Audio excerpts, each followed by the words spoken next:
আসসালামু আলাইকুম বন্ধুরা, আশা করছি সবাই ভালো আছেন। আপনাদের সবাইকে শুভেচ্ছা জানিয়ে শুরু করছি নতুন একটি ভিডিও। আজকের ভিডিওতে যেটি তোমাদের দেখাবো সেটি হলো ছোট যে খাসি ফ্যানগুলো আছে সেগুলো কিভাবে সেটিং করতে হয় সেটি তোমাদেরকে দেখাবো। দেখো, প্রথমে খুব ভালোভাবে দেখে নিতে হবে কিভাবে কি করতে হয়, সেটি তোমাদের দেখতে হবে। তো অবশ্যই খেয়াল রাখতে হবে তোমরা যে নাটগুলো লাগাবে সেই নাটগুলো যেন বড় না হয়, কারণ বড় নাটগুলো অনেক বড় হলে কয়েলে আঘাত করতে পারে, তাই বড় নাট দেওয়া যাবে না, সবসময় ছোটো নাট দিতে হবে।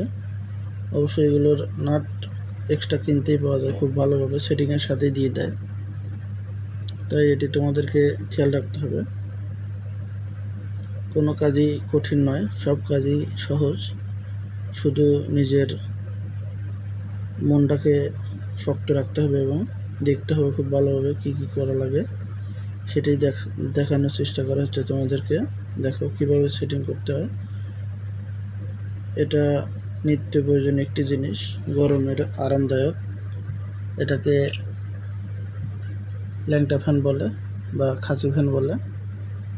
এটা তোমরা বাজারে কিনতে গেলে 400 থেকে 450 টাকা দাম নেবে, আর যদি নিজেরা বাসায় বসে সেটিং করতে পারো তাহলে আরও অনেক কম খরচ পড়বে।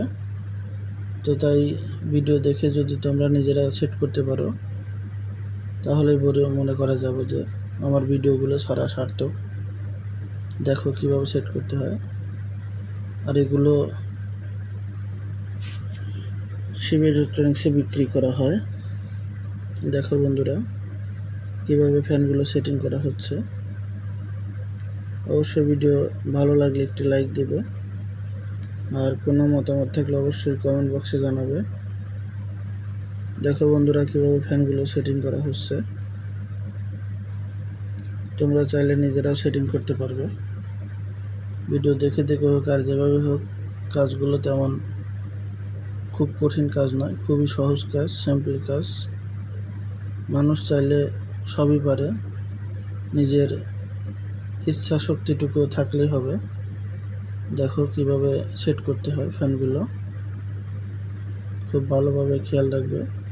এই পেঁয়াজটা অবশ্যই বাম মোচড়ে ঘুরবে, ডান মোচড়ে দেওয়া যাবে না। ফ্যানগুলো চেক দেওয়া হবে। দেখো ফ্যানগুলো ছোট হলেও খুব ভালো বাতাস দেয়। দেখো বন্ধুরা, আমার এই শিবা ইলেকট্রনিক্সের প্রতিষ্ঠানের ফ্যানগুলো পাওয়া যায়।